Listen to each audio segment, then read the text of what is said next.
I guess so. Put on Mary. Good morning, everybody. Morning. Well, if you're not here yet, I can't talk to you, but those of you in the back, like Gerhard, who just walked in late, if we're running out of chairs back there, which I think we will, that's what those stacked chairs are for. So pull them out and use them. I'm hoping to stuff 80 or 90 people in here, but we'll see. So this morning we're going to talk about the start line. A lot of you may know that Vakaros has this sales sense, race sense. If you're not familiar with race sense, it's a very interesting system. We're going to learn about it. A year ago, it was somewhat theoretical. Some of the more active, very large national classes were using it for their major regattas, but it all seemed like something for somebody else. But race sense seems to be trickling down, at least in more local fleets' minds. So it's important we learn about it because there's a fair possibility that people like the 36.7s, the T10s, the 40.7s, they may want to use it for important regattas. We're going to learn about it. Peter, are you here yet? From the silence, I guess not. Ted Jones was supposed to be with us this morning. He had something come up at work, so he's not available. Peter Nelson, who is a good rules guy, is going to give a short talk. I have no idea what he's going to say. He's going to give a short talk on rules that apply at the start line. And then we'll break. The bar will be open. We're going to come back about 10:30 and we're going to have a panel of experts. Andy, two Andys, a Sean, a Peter maybe, and a kibitzer named Seth. And we're going to put on a panel with a somewhat freewheeling discussion about how you approach the start line, and it could be like an hour before the start. The few minutes before the line, how to set up, what the countdown does look like, what the crew is supposed to be doing. I don't know how much we're going to talk about if you're successful over the line and you're number one out there in clean air. I don't know if we have to talk about that, but if you screw it up, we're going to talk about that. So let's get started with Andy and race sense, and we'll go from there. Thanks. Good morning, everyone. Thanks for coming. My name is Andy Camarda. I'm the Evolution Sales. I own Evolution Sales Loft here in Chicago, J-boat dealer. And about a month ago, we accidentally became the vakaros dealer as well, trying to get some units for some of the boats that we sold. So Will from vakaros was supposed to be here today, but I'm filling in for him. So please excuse me. I'm also learning some of this as well. But where this is coming from is Race Sense is a really cool system that a number of the larger one design fleets have started to adopt. It's one of those things where I didn't fully understand it, and we went to a couple of regattas with it last year. And after using it as a consumer, as a sailor, you learn just how powerful the system is for making racing better, getting more racing in, and overall just making it a better experience out on the water. So I'm going to try and keep this from being, I want this to be less of a sales pitch and more of teaching everyone what this system is. Craig and Steve and a couple other people reached out to me because they want to look into possibly using it for the fleet. And, the Vacro guys are real interested in getting it out to not just the T10 fleet, but anyone in Chicago who's willing to use it. They've had a ton of success with it. Every Melges 15s, the 70s, the Melges 24s. They were just trialing it at some of the Olympic level events. They got to work on their mounts. Apparently, they lost a couple of them off of the windsurfers, but as long as we're not racing windsurfers, I think we're in a pretty good spot here. So Race Sense. All right, let's. So what is Race Sense? So Race Sense is a pretty simple system. It's all based off of this is the Atlas's main product. It's a sorry, this is Vakaros' main product. It's an Atlas 2. In and of itself, it is a very nice racing instrument. It'll give you your speed, your angle. It's got a compass in it, heel, pitch, and it can also be connected into some of your other instruments to display it. I think as a product, it was doing well until these guys really started coming up with race sense. So what they do with race sense is they're taking a couple of the units they generally use for the race sense. They'll use the Edge, which is just the cheaper version of it. They'll put one in the RC boat. They'll put one in the pin boat, and then every boat will have one at a prescribed place, usually mounted on the mast. Just as long as it's the same place in everyone in the fleet, and they know that. And what it does is it tells you when you are my magnets aren't very sticky. It tells you when the boats are over the line. Simple as. You can go ahead and go to the next one. So we've got OCS detection. That's the biggest thing of it. So you get rid of all of your general recalls. You instantly know you are over. The system I'll show you the pages in a second here. But your display will show you whether you're over when you clear. It'll also show you, if the fleet allows it, will show you distance to the line. So you no longer have to do your pings. So the live pings are coming from each end of the mark. So it gets rid of the parade of boats trying to ping, and also gets rid of the kind of have and have nots where some boats are pinging, some boats aren't, and they have a bit of a competitive advantage. The other one that I didn't realize was going to be as big of a deal until we saw it is it gives you live timing. So as you pull into the race area, your box syncs up with the RC, and the race committee can control what time is displayed on everyone's box. So, like for example, last week I was racing J70s down at St. Pete. We were running the 24s were starting before us. They were able to give us our both start sequences. We had a 1 minute gap between. So at 11, they'd hit a button and almost in 11 minutes would pop up on our box and start counting for us. So everyone had the time. So you don't have to screw around with getting your pings and your time. So you end up you can get those races off a little bit quicker, and you don't end up with that situation where you're coming into the start line trying to figure out where you're at on the time with 1 minute left. So, it just makes things a little bit easier. Go ahead. General recalls, and I think for the T10 fleet, especially those of us who've sailed in it for a little while, know that general recalls generally can be a bit of a problem. Other than Seth here, everyone's pretty poorly behaved on the start line. It would tend to be an issue. So for example, I did the Davis Island J70 event a month or two ago, and just the wind wasn't great. Typical Tampa, we had no breeze for a 2-day regatta. We had an hour and a half of good breeze within our racing time. And they were able to get 3 races off. No generals, ripped them off. We literally would finish, last boat finish, 7 minutes of pop up to the box, and we went. We got 3 races off in an hour 45 with 35 boats. So, ping, and then the OCS calls are fair. We'll get to the specs in a minute, but the boxes are accurate with just the regular Atlas 2. They're accurate to 25 centimeters, which is just under a foot. If there's a higher level system, which I don't recommend that we use, where you put a second sensor and they get down to 2 centimeters. How much are the units? These Yeah. $1,200.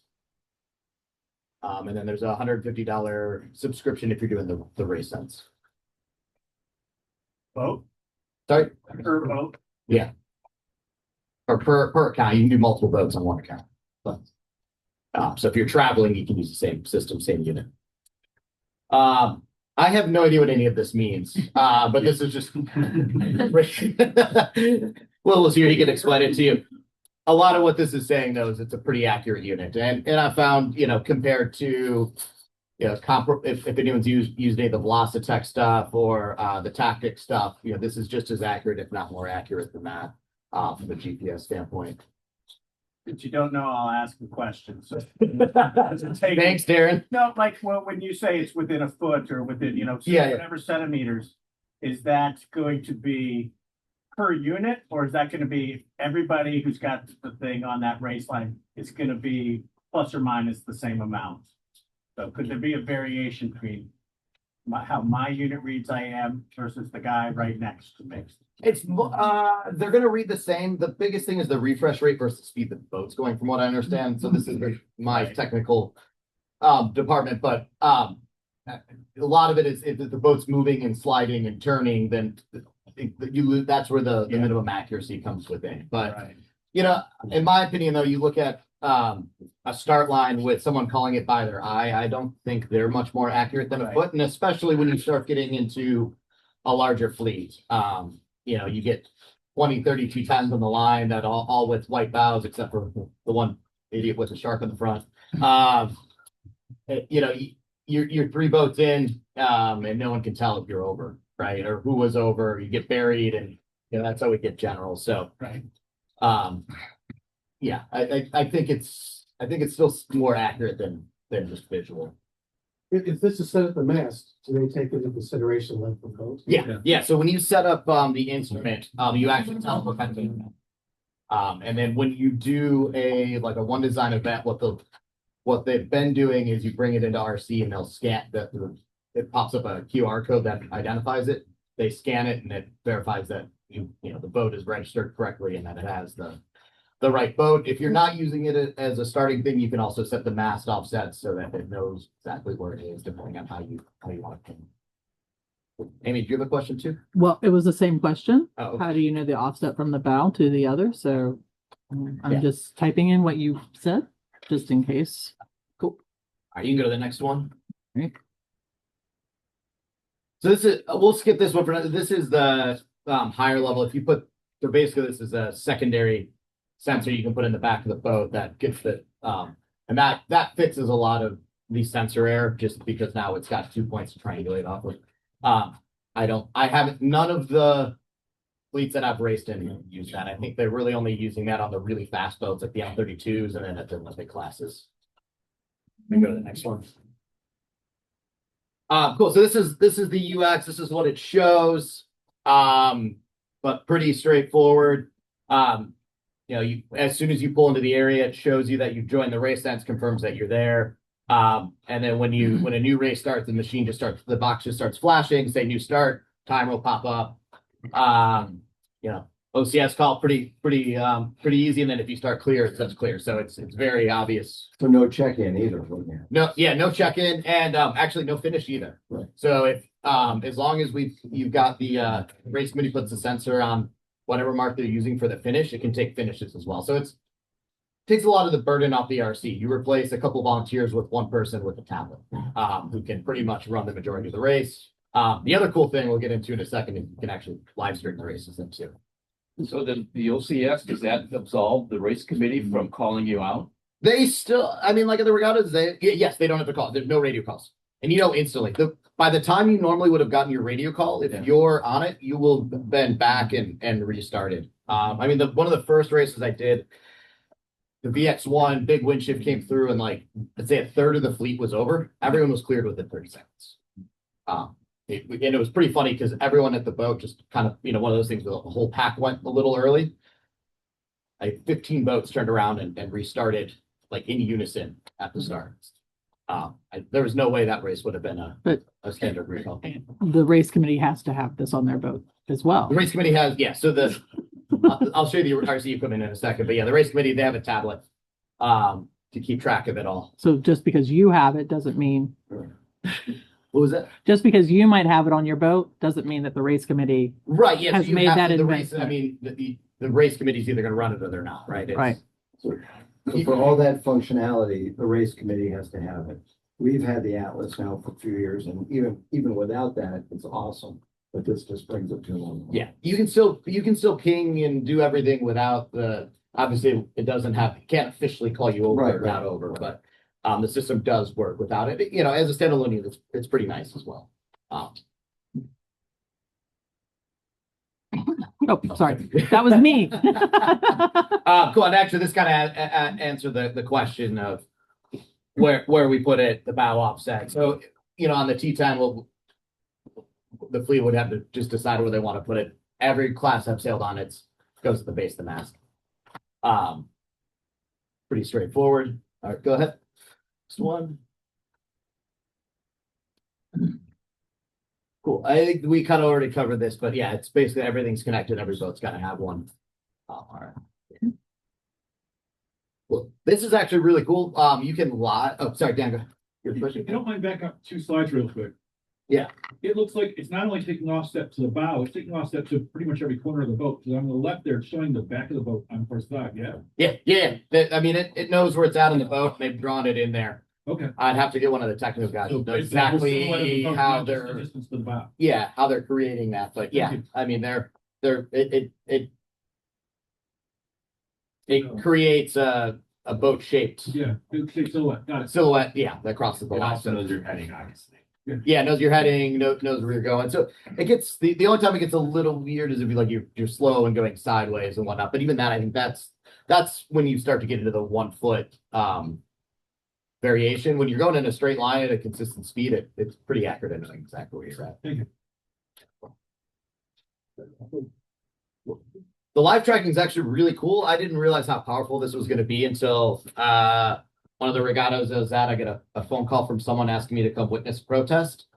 And we were sitting at the bar and didn't really want to go. So we pulled up the live tracking app and we were able to watch the replay of the race. And we were able to watch the guy who wanted me to witness for him clearly foul the other boat on the live tracking. So he took arbitration on this protest, but really cool for learning, being able to go back and watch the races. It does it automatically. And if you attach the tablet that you're running the RC off of to the internet, you can live stream any of the races. So we could theoretically have our beer cans on live stream if everyone wanted to watch it. Without the live tracking, if you're just running by yourself, the vakaros also tracks your data, your positioning for the whole day. So you can run this just on where you guys ever pull up and look at previous? Yeah. So pretty powerful tool. Or if you have a handful of people who are all running them, you can download it all and then combine the data files and look at it back together if you're not running through the official system. Yeah, but it's having the live tracking. Every race that I've done with the live tracking, I've heard stories that it's being used like in the protest room and to solve arguments. I think it ends a lot of the yachty karate in the at the bar afterwards of were we overlapped, were we not overlapped. Yeah, and even actually the one regatta I did, they included they put units on all of the marks, so it was also giving us 2 boat length circle. The vakaros will turn pink.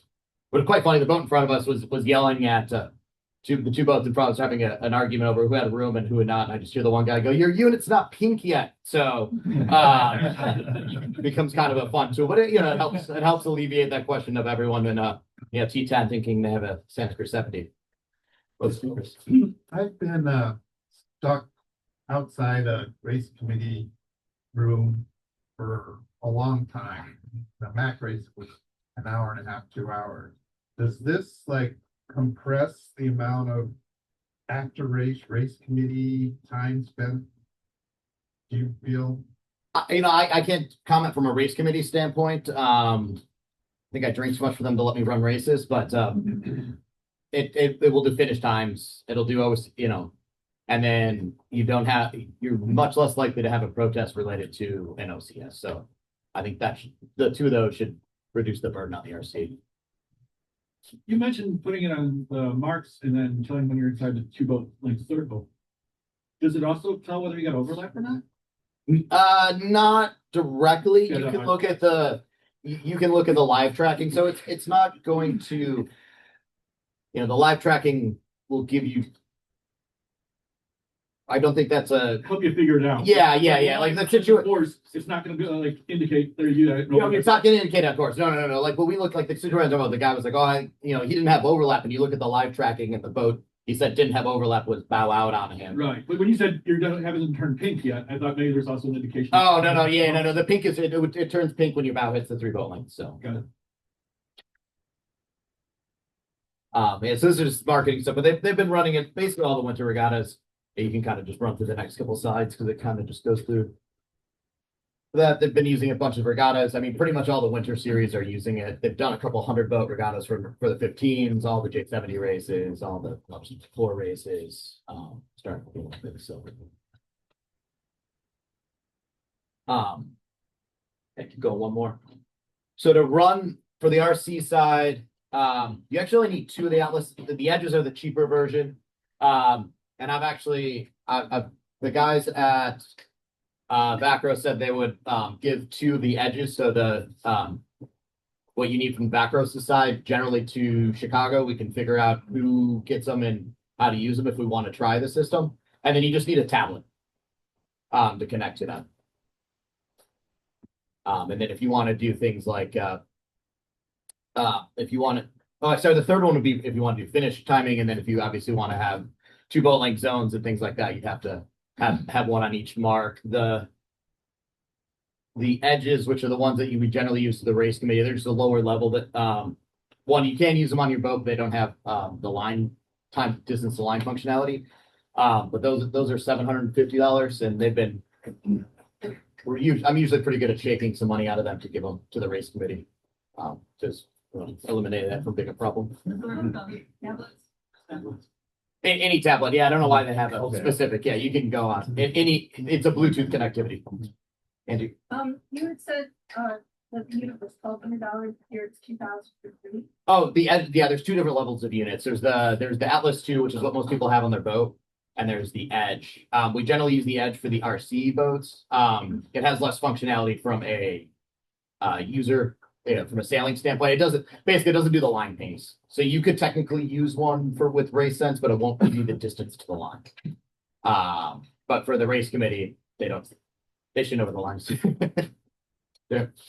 Do they have any kind of a race management package? If say, you're trying to do this and you want to bring a consultant in, someone like you probably for your local to put on a regatta, bring all the units for all the boats, every boat pays $100 or whatever the rental fee is for that 3 or 4 day, as opposed to every competitor has to go out and buy this. Yeah, so a couple things in there. So getting help with the RC. There's a couple of people. Will, who's the sales manager for vakaros, actually lives in the city. So he definitely would be able to get him out for a few events. And then every event I've done has had the ability to rent a vakaros for $100 for the weekend for whatever it is. And they show up charged, ready to go. You just pick it up, put it on the boat. So yeah, and that's worked out pretty well. And what generally happens is people use them for a couple of rent events and they'll buy their own. But yeah, that seems to be the going rate as well. They just run off rechargeable batteries? Yeah, it's got an internal battery, wireless charging. They're good for about 100 hours. So we've actually, like, most weekend events you won't have to. Sorry. So they last the entire Mac race. Yeah. And, I don't know, you guys ran it the whole Mac race? Yeah. No, we did not have one. They don't know. Yeah.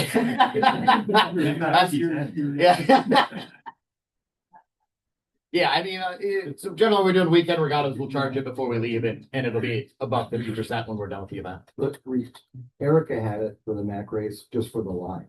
Just for the line, oh, Yeah. a good way. And then Yeah, on the bigger boat, we were just using all the B&G stuff. yeah. So yeah, it probably, if you've got a full B&G suite or something like that, you probably won't use it on a big boat for like a distance race. But Seth was saying they used it to call the line. We find, like, and I hop from boat to boat. There's a lot of boats that'll have the B&G functionality, or whatever, B&G or Garmin functionality to do the pings, but it's usually someone's got to go down below and go through 8 menus and figure out how to get it done. And every time I hop on a boat, no one seems to know how to do it. So this is, you hit one button and then to put it in line mode, and then you just hit the 2 edges when you go past the pin in the boat. So pretty straightforward. I only have one real, like at T10 North America, you see a bunch of boats have not the race sense, but people who are using them now in the fleet.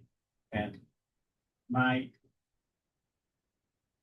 observation is it's changing the way people are approaching the starting grid quite a bit. That there's a lot less back and forth and a lot more kind of trying to time a start and get up onto a beat and approach from 5, 6 boat lengths back. Yeah. So you hit the line on time, full beat. Yeah. As opposed to kind of carving it up. Yeah, I mean, it definitely changed the way we started. I think trying to think how long like the pro starts have been around, because we've been using them for about a decade now. Yeah. Not to say the vakaros, but some of the couple of the different systems that have come through. Right. You said that this would work for a 3-boat length, zone demarcation. Yeah, you'd have, it So how does it work for a person? sorry, Boats are different lengths. I don't think they've done that yet. That would be a good question. And honestly, I would say I've only done one regatta where they've actually had that functionality. They just had some extra units and they were able to make it work. That doubles the expense of the startup expense, because now you've got to have 6, 7 units. Think about one for a weather mark. Yeah, you could buy at least 3 more units, if not more, to make that work. So I have a feeling that's going, having the main system is a huge improvement. The 3-boat length circle, it's nice, but I don't foresee us getting there for a couple of years, very least. So, Yeah, to building on his comments, what I find, I have an atlas too. Mhm. I think it's great, but what I find so beneficial is that midline sat. Mhm. I know where I am on the line. Yeah, it does spread out the line a little bit too, I think. Like the 70 regatta I did last 2 weeks ago at St. Pete, we started anywhere. You don't have to start in the ends anymore. And I think especially some of the kind of the mid fleeters, that gives them more options where they're not as tied to being near the boat or the pin to find the line. Yeah, the annual pass, if you just to pay for the software and the system, it's 150 for the year. You can do on a rental or a short-term basis. Generally, if you're doing the rental unit, they are going to pay for the pass, so it's not an additional expense to that. Most people are using it on a regular basis, just to be the annual pass. Next one.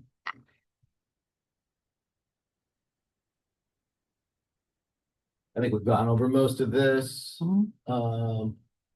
Yeah, and then more stats on the.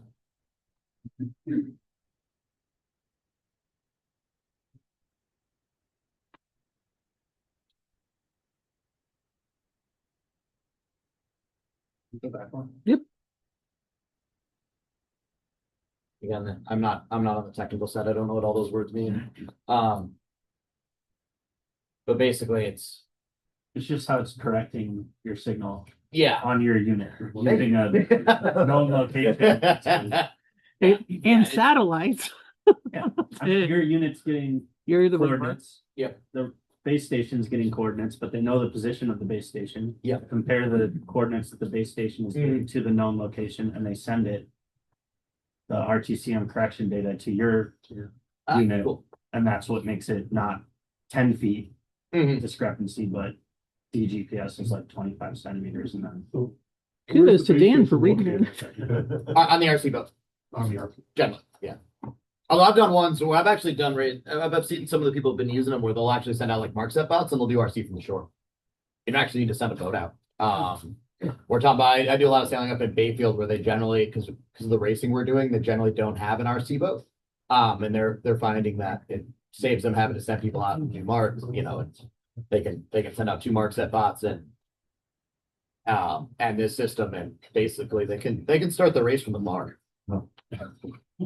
Amy, if you go back one. One more back. This slide, it says ensure mounts are square to the boat.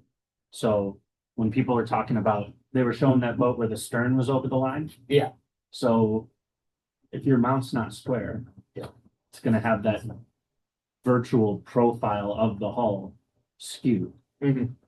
So in theory, if you whack it and it's turned 45 degrees, where it thinks your bow is for sure not where your bow is, Yeah. which could either give you an advantage or disadvantage depending on. Turn it around so things are going backwards. The mounting bracket that comes with it goes into the mast track. Yeah. And it screws in. So that one, in theory, shouldn't be able to move. And then there's a ton of mounts, like Mad Mounts makes, we could get them to do a T10 profile on the mount, and then it's pretty simple. But the basic mount is actually what most people are using. It's just like a little, yeah, it's just, you just put the little metal slug into the mast track below the gooseneck, and then just clicks into the back of the unit. So really simple, low profile. And it's got a safety strap, so you don't knock it over and lose it in the drink. Cool. Anyway, I think that's pretty much it. Yeah, they're just going over the accuracy, the RTKs with the secondary puck in the back of the boat. And then the Sail GP guys, America's Cup guys, I'm assuming are putting a couple more sensors on the boat than we are. Boats are going a little bit quicker too than a T10. Which clubs are set up to use this now? In Chicago? No, not. We'll be the first. Yeah. Well, I mean, I was talking to Will about this a couple days ago. Is if we get the units here, Jakobs tends to be one club running a race on any given weekend. So if that follows the units follow the T10 fleet, or they, go to whoever's racing that weekend. Not every Jakob needs their own units. You can pass them around as long as there's a little bit of coordination on it.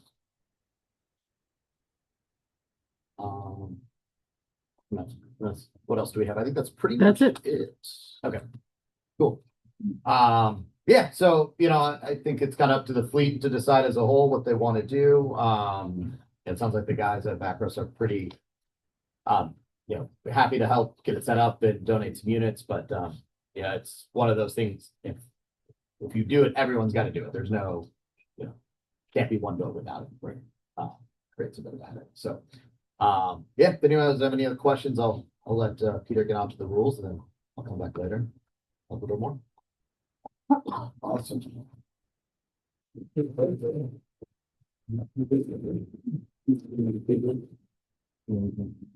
Give us a couple of minutes, get up here, and Just, Peter. we'll have Peter come up and talk about the rules at the start.